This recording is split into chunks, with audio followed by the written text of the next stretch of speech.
नमस्कार, मैं हूं अभिषेक। आप देख रहे हैं मनी 9। आज हम अपने इस कार्यक्रम में चर्चा करेंगे IRDAI यानी कि जो भारत में बीमा नियामक है, उसने अभी एक नए प्रस्ताव पर चर्चा शुरू की है कि वो जो लाइफ इंश्योरेंस कंपनियां हैं, उनको भी देश में हेल्थ इंश्योरेंस बेचने की अनुमति दी जाएगी। यानी कि अभी क्या होता है कि भारत में दो अलग अलग कंपनियां हैं। लाइफ इंश्योरेंस कंपनी अलग है और हेल्थ इंश्योरेंस कंपनी अलग है। लाइफ इंश्योरेंस आपके लिए जीवन बीमा बेचती हैं और हेल्थ इंश्योरेंस आपको स्वास्थ्य बीमा बेचती हैं। लेकिन अब जो प्रस्ताव है उसमें एक ही कंपनी को दोनों बीमा बेचने की अनुमति देने पर विचार किया जा रहा है।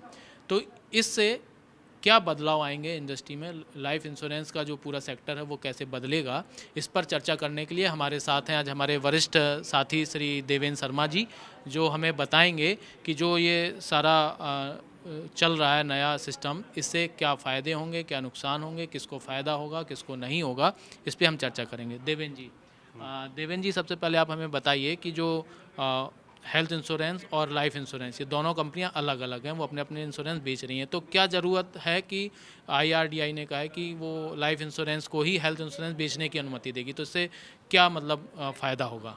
देखिए, सबसे पहले तो हमें ये समझना पड़ेगा कि इसकी ज़रूरत क्यों पड़ी।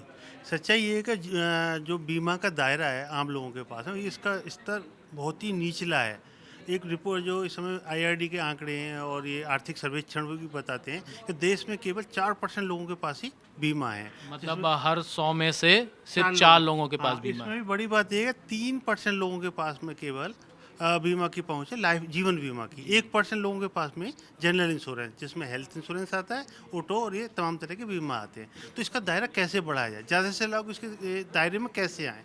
तो इसके लिए IRDAI सोच रहा है कि अगर इसको दोनों को, अगर हम लाइफ इंश्योरेंस को अगर हम ये सुविधा दे दी जाए हेल्थ इंश्योरेंस बढ़ाने की, तो वो ज़्यादातर लोग स्वास्थ्य बीमा के दायरे में आ मतलब उसका जाएंगे। जो पेनिट्रेशन है बीमा हाँ, कंपनियों का, बीमा की वो पहुँच और ज़्यादा बढ़ बहुत ज़्यादा जाएगा। बढ़ जाएगी। देखिए, हेल्थ इंश्योरेंस बहुत ज़रूरी है, जीवन बीमा एक बार को हो ना हो, स्वास्थ्य बीमा सबसे ज़रूरी है। वो क्योंकि भी जो महामारी का प्रकोप है उसको देखते हुए ज़्यादा ज़रूरी हाँ, होगी। जैसे अभी ये कोरोना काल में उसका और ज़्यादा लोगों को सबक सिखा दिया कि कितनी ज़रूरी है। जिन लोगों के पास बीमा थे, उन्होंने अच्छी तरह से इलाज करा लिया, जिनके पास नहीं थे, उनको बहुत चुनौतियों का सामना करना पड़ा।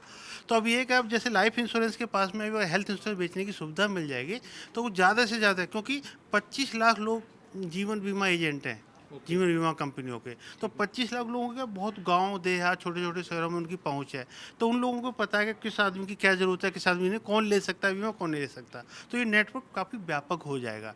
जबकि स्वास्थ्य बीमा जो है, इनके जो एजेंट हैं या इनके डिस्ट्रीब्यूटर हैं, बहुत सीमित हैं इसमें। दूसरी बात ये है कि हेल्थ इंश्योरेंस सीमित कंपनियाँ ही बेच रही हैं, लाइफ इंश्योरेंस का बड़े बहुत ज़्यादा कंपनियाँ हैं इसमें। तो इन दोनों के बीच में जब ये इनको सुविधा मिल जाएगी, तो कॉम्पिटिशन बढ़ेगा।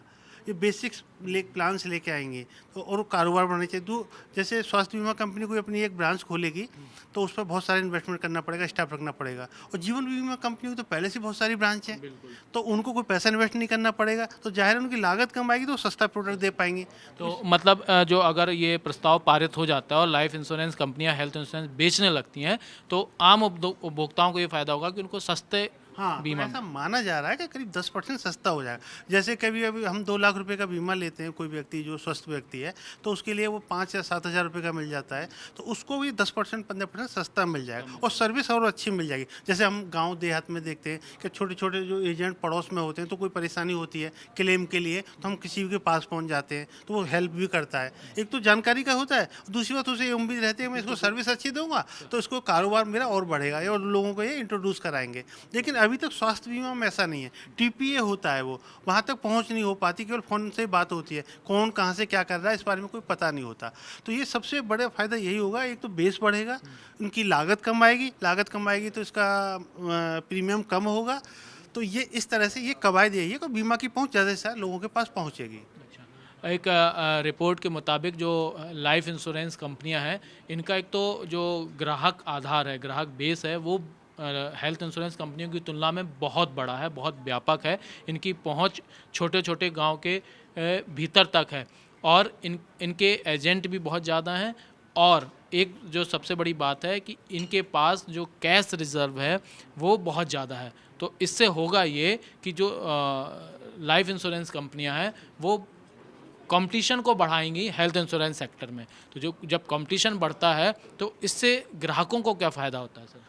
तो कंपटीशन बढ़ता है तो ये है कि सब पहले ज़्यादा से ज़्यादा ग्राहक खींचने के लिए, अपना कारोबार बढ़ाने के लिए, एक तो वो कंपटीशन ये बढ़ता है कि ज़्यादा मतलब खूबियाँ देंगी, ज़्यादा सुविधाएं देंगी और प्रीमियम कम रखेंगी। जब स्कीम आकर्षित होगी तो तभी लोग उसकी तरफ में आएंगे। लेकिन इसमें एक चुनौती और है कि ये योजना बहुत 2016 से कवायद में है IRDA, पहले भी उसने बड़ी कोशिश की थी, लेकिन स्वास्थ्य बीमा कंपनियाँ नहीं चाहती कि ऐसा हो। वो कंट्रोल बना लेती हैं, कई तरह से वो प्रेशर डलवाती हैं, तो ये योजना सिरे चढ़ पाएगी तो इसमें अभी संशय है।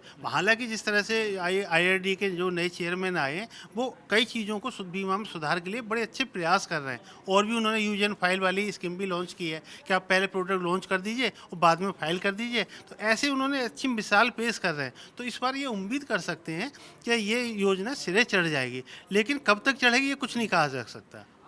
तो साथियों, आपने देखा कि अगर देवेंद्र जी ने जैसे बताया कि अगर ये योजना इस बार सिरे चढ़ गई तो इसमें फ़ायदा आपका और हमारा है। कैसे?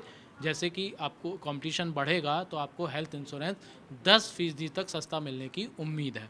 तो हम भी उम्मीद करते हैं कि IRDAI ने जो प्रस्ताव पे चर्चा शुरू की है वो अपने अंजाम तक पहुँचे, और ऐसी ही काम की और ख़बरों को देखने के लिए आप हमारे मनी 9 चैनल को ज़रूर सब्सक्राइब करें। और हाँ, अगर आपका इंश्योरेंस सेक्टर से जुड़ा या अपने इंश्योरेंस, बीमा, हेल्थ से कोई जुड़ा सवाल है तो वो ज़रूर हमें नीचे कमेंट बॉक्स में करके बताएं। हम उसका आपको अपने एक्सपर्ट से जवाब देने की कोशिश करेंगे। और हमारे चैनल को सब्सक्राइब करें, लाइक करें और इसे अपने दोस्तों के साथ ज़रूर शेयर करें। धन्यवाद।